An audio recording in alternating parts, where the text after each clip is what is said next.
Shalom Aleichem, Mishpachim. I'm coming to you with the first part.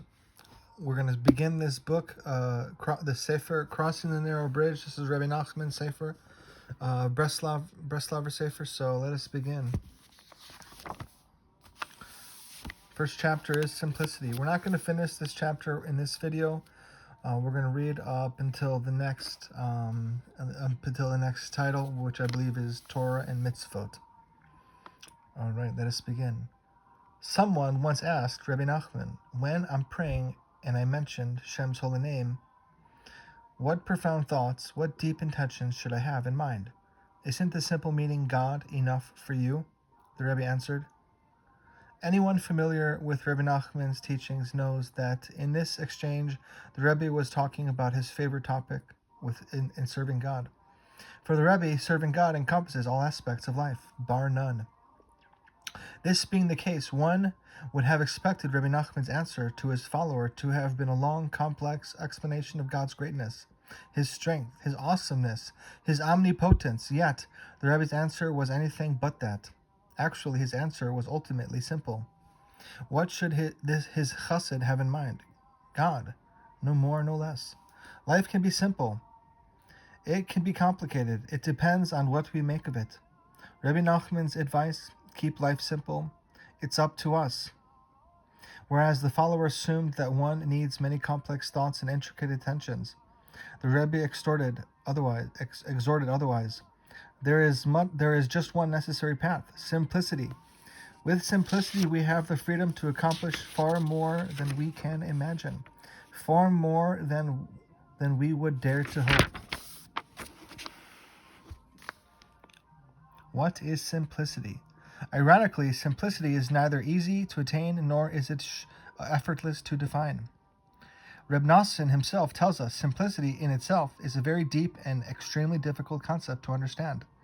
This very inability to find the right words to describe it, as well as the difficulties involved in achieving it, are symptomatic of how far modern man has been distanced from simplicity. Nevertheless, for even a basic understanding of Breslov Chassidut, it is vital that we understand and appreciate the important role which simplicity plays in the life of a Jew. Ask most anyone to describe a simple person, a simpleton. You will probably be given a negative description, a picture of someone dull-witted, foolish, or even imbecilic. At best, saying something is simple conjures up the image of commonplace and inconsequential. This is very unfortunate and indicative of our own attitudes and prejudices. It is not at all what the Rebbe had in mind when he said, the main goal of a Jew is to serve God with simplicity and without any sophistication. The Torah in general, and Rabbi Nachman in particular, attributes an entirely different meaning of the Hebrew word for a simple person, tam.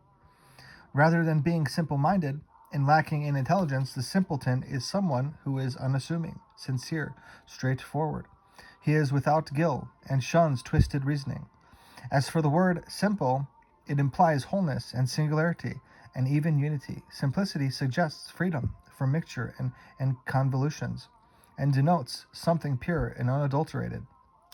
Thus, living life, serving God, simply means adhering to the essentials, being real, and avoiding all forms of complexity and sophistication. Accordingly, the paradigm of the simple man is Jacob, whom the Torah explicitly refers to as a tam, in Genesis chapter 25, verse 27. Thus making his outwitting of his brother Esau all the more amazing. The Jewish people as a whole is called by God, my dove, my simple one, Shir HaShirim, chapter 5, verse 2. And God himself has exhorted us that we should be simple with God your Lord, Deuteronomy Devarim, chapter 18, verse 13. Nowadays, achieving simplicity can be as elusive as defining it. Rabbi Nachman once remarked, people have often said to me that from the way the Holy Land is described in the traditional teachings as something truly magnificent and extremely holy, they can't imagine how it could possibly be part of this world. The Rebbe said this because it points to a very valuable and necessary lesson in life. People mistakenly think that because something or someone is holy, it must look or act totally different. A good example of this is the tzaddik, who, though on a much loftier plane than the average person, he appears exactly the same as the rest of us. Outwardly, he eats and sleeps, has a family, and may even be gainfully employed, just like everyone else. The same is true of the Holy Land. Though on an exalted level spiritually, it is still a part of this physical world. Eretz Yisrael, like all the other countries of the world, appears to be governed by the cause and effect factors which produce times of war and times of peace, times of plague and times of plenty. In both cases, people expect to see some outward manifestation of the underlying holiness, some clear-cut sign of how they are different, some proof of how they are special. When, however, it is not forthcoming, when the tzaddik seems like everyone else and the Holy Land seems to be just another place on earth, people are disappointed. Unfortunately, this disappointment eventually produces doubts. They question the tzaddik's holiness and wonder if he isn't really just another simple person like the rest of us. The source of this mistaken notion is actually one of man's best friends, his imagination. It just so happens that man's imagination can also be his worst enemy. From the above teaching, we see that we do not have to look for the extra, for the quality which stands out as obviously different and special, in order to feel that something or someone has merit and worth. Believing otherwise is a trick of the imagination. If we allow it to cloud our thinking, it fools us into rejecting things for their surface and simple value. We become convinced that we need to do more, to be more, and to feel more. Glitz, glitter, and the glow of designer products prevent us from appreciating and cherishing that which is unadulterated.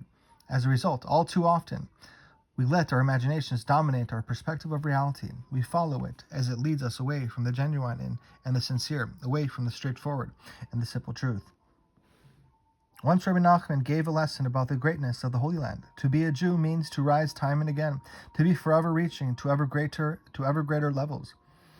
Whoever wants to be a Jew can do so only with the merit of the Holy Land. Getting there is a major battle, but when a person merits arriving in the Holy Land, he is called a mighty one, for he has won the battle. After the lesson, Reb Nosson asked, "What aspect of the Holy Land are you talking about?" He could not imagine that Rabbi Nachman was speaking literally, that he was referring to the land everyone knows as Eretz Yisrael. "Simply, I mean this land of Israel, with these houses and these apartments," the Rebbe answered. "Exactly as it is, exactly what you see. That's what Rabbi Nachman wanted Reb Nosson to focus on. Simply Eretz Yisrael, and not as most would have imagined some extra special feature and some abstract conjecture of the mind. In short, simplicity means not seeking complexities, not reading extra meanings into whatever we encounter. It involves taking things at face value as the Rebbe advised Reb Nosson to do. However, it should be emphasized that this doesn't preclude searching for deeper understanding in one's life. On the contrary, throughout his teachings, Rabbi Nachman praises those who actively seek that inner meaning. In fact, simplicity in life generally, and in serving God in particular, is the first and foremost tool for ultimately achieving the depth of wisdom which underlies all of existence. Nor does simplicity mean we must believe whatever anyone tells us and foolishly fall victim to dishonesty and falsehood. This would be gullibility, not simplicity. Our sages warned us in this regard. Respect, yet suspect that which is unfamiliar to you. More than we care to admit, we all have tasted the bitterness which follows having been taken in and charmed by others. In this regard, Rabbi Nachman points out how one must be careful in financial matters, and how wary we must be of placing our physical well-being and or emotional welfare in the hands of reliable professionals and tried and tested solutions. How much more so need we be cautious when it comes to our spiritual prosperity. False leaders and false advice are anything but simple and straightforward. The veil of mystery is very often their sole attraction. What does simplicity demand of us in these cases? The Rebbe explains, it is forbidden to be foolish, even in your simple sincerity, but sophistication is totally unnecessary. Thus, while the simple person leaves his mind open, neither forming an immediate opinion nor trying to second-guess the true motives of another,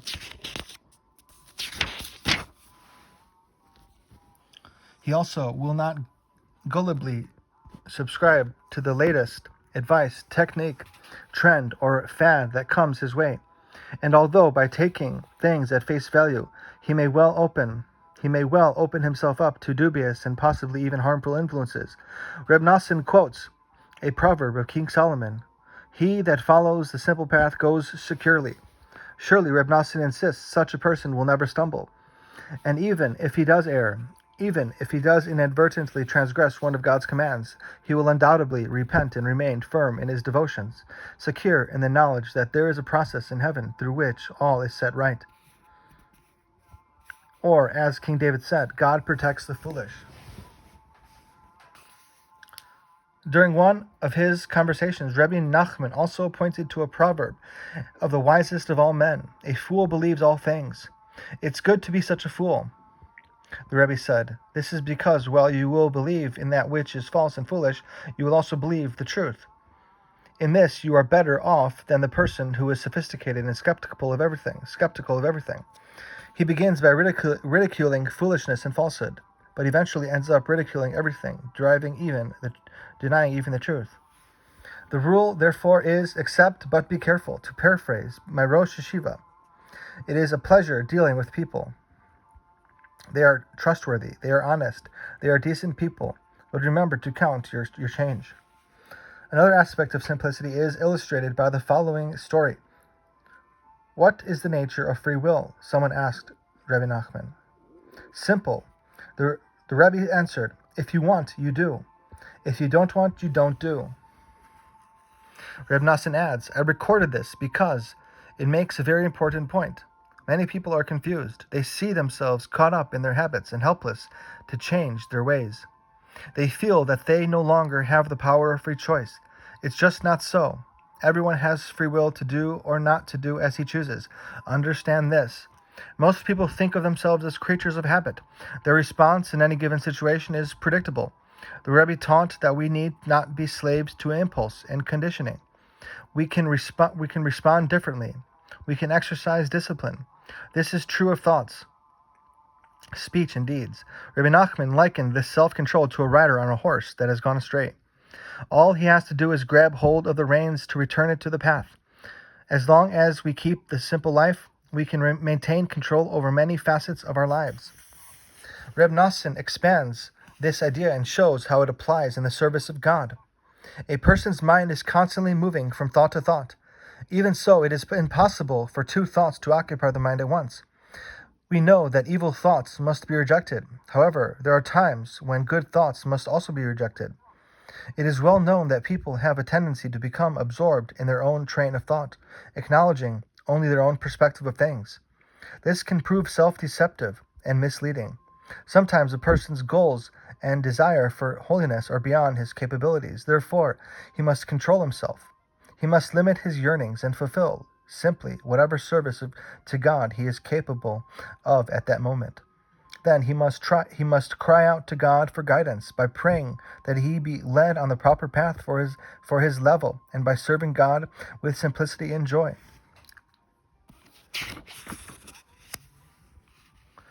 All right, and this is where I'll stop. All right, so I hope that you guys can understand that simplicity means so much. It really does. There's value to simplicity. Simplicity is, I believe, the opposite of complication and the opposite of confusion in so many ways. Or I should say the opposite of complication. And complication, I think, is really is a downfall. It separates us from the truth. Simplicity holds so much value. It separates us from complication and complicating factors in life.